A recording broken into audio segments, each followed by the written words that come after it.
और उन्होंने राजनीतिक दबाव या जो भी आप कह लें उसके चलते उस रिपोर्ट को दाब दिया गया था। उसके बाद राजीव गांधी की सरकार बनती है, तब भी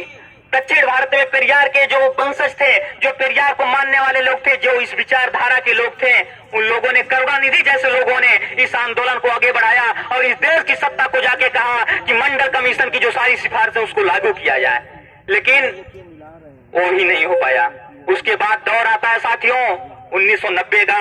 जब वीपी सिंह प्रधानमंत्री बनते हैं और उन्होंने मंडल कमीशन की सब नहीं सिर्फ एक सिफारिश को लागू करते हैं और एक सिफारिश ने इस देश की कायाकल्प को बदल दिया। 7 अगस्त, 9 अगस्त, 13 अगस्त एक बड़ी महत्वपूर्ण तिथियां हैं हमारे ओबीसी समाज के लिए, हमारे लोगों के लिए, इस देश के कमेरा और दलित शोषित वंचितों के लिए। वो 15 अगस्त की प्राचीर 1990 का पहला भाषण था वीपी सिंह का, जब उन्होंने ये कहा कि हमने इस देश की राजनीति का कायाकल्प कर दिया है, हमने इस देश की राजनीति को बदल दिया है। जब अब जो बच्चा बाहर आ गया है वो वापस मां के पेट में नहीं जाएगा। अब जो बच्चा आ गया है वो अपने हक और अधिकार के लिए आंदोलनों की बात करेगा, क्योंकि उन्होंने इस बात को समझा था, उनके पहले के लोगों ने इस बात को समझा था कि इस देश को किसने सींचा है, इस देश को किसने बनाया है, इस देश को किन लोगों ने आगे बढ़ाया है। वो हम लोग हैं, वो हम कमेरा लोग हैं। जैसा कि सर ने भी कहा कि फसलें कौन उगाता है, बढ़ईगिरी कौन करता है, बर्तन कौन बनाता है, व्यापार कौन करता है, रोडें सड़कें कौन बनाते हैं। जब आप इसका मूल्यांकन करेंगे साथियों तो आपको पता चलेगा ये 85% लोग हैं जो इस देश को बनाते हैं, ये 85% वो लोग हैं जो आपके कायाकल्प को बनाते हैं, ये 85% वो लोग हैं जो भारत के भावी निर्माण की परिकल्पना करते हैं। वहां बात आती है मंडल कमीशन वहां लागू होता है, लेकिन हमको जितना समझना जरूरी है उससे ज्यादा साथियों समझना जरूरी है कि मंडल कमीशन के बाद किन के सहयोग से, किन के नेतृत्व से कमंडल आ गया। इस बात को जानना बहुत जरूरी है कि मंडल के बाद वो कौन से लोग थे जिन्होंने कमंडल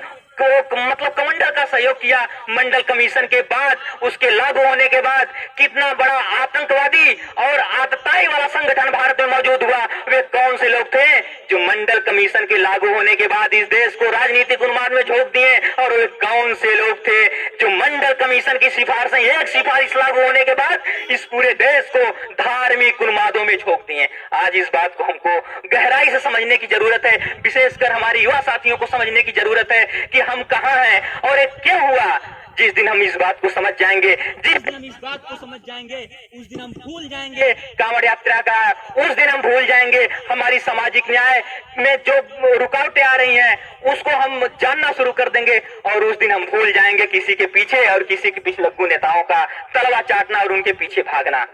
हमें यह समझना जरूरी है कि कैसे मंडल कमीशन के बाद कमंडल लागू हुआ और कैसे इस देश को जितना आरक्षण मिलना चाहिए, हम 27% रिजर्वेशन लेके रह गए, और उसके बाद भी अभी जल्दी 4-5 साल नहीं हुए आप ईडब्ल्यूएस का देखिए, वो आरक्षण किसे में से काट के दिया गया। कोई हमको बता दे ईडब्ल्यूएस का जो आरक्षण 10% मिला है कहां से मिला है भाई साहब, कोई बता दे इसके लिए कौन सी नियमावली थी ऐसी।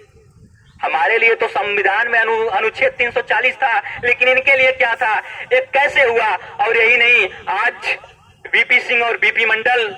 आज स्मृतियों में हैं, और वो जहां भी होंगे इस बात को सोचते होंगे कि मैंने अपने लोगों को जो बना के दिया ये सब उसको बचाने में भी अच्छा मैं,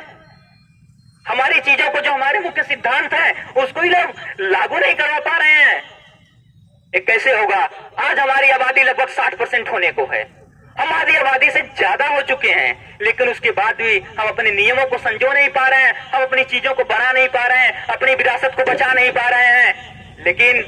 इस देश में कुछ ऐसे भी लोग हैं, राजीव भैया यादव जैसे लोग हैं और सर ऐसे लोग हैं कि जो इस व्यवस्था को संचालित कर रहे हैं, एक श्रृंखला बना रहे हैं, सामाजिक न्याय की जो परंपरा है उसको आगे बढ़ाने का काम कर रहे हैं। आज जाति जनगणना बड़ा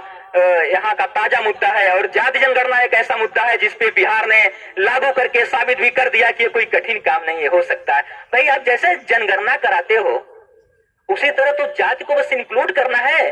कि हमको पता चल जाए कि कौन सी जातियां ऐसी हैं जो आज भी शोषित हैं, कौन सी जातियां ऐसी हैं कि जो संविधान बनने कितने साल बाद भी आपके नियमों से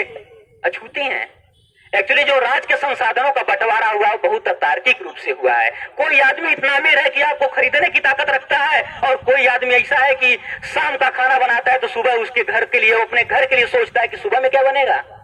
ये जो अतार्किक बंटवारा है, इसकी जो नैतिक जिम्मेदारी है, जो समानता का हक है, वो अगर आएगा तो जाति जनगणना से आएगा। मैं जाति जनगणना का इस मंच से खुला समर्थन करता हूं और आप लोगों को भी ये कहता हूं कि आप लोग जहां जाएं, ऐसे छोटे मोटे कार्यक्रमों, बड़े मंचों, छोटे मंचों से इस बात को जरूर उठाएं कि जाति जनगणना बहुत जरूरी है, मुद्दा है, ये होना चाहिए। जब तक जाति जनगणना नहीं होगी तब तक हम समझ नहीं पाएंगे कि हमारी रियलिटी, वास्तविकता कहाँ है, हम कहाँ पे खड़े हैं। भाई साहब, आप जाति जनगणना होने के बाद आपको एक चीज देखने को मिलेगा कि बहुत सारी ऐसी चीजें हैं, हमारा हक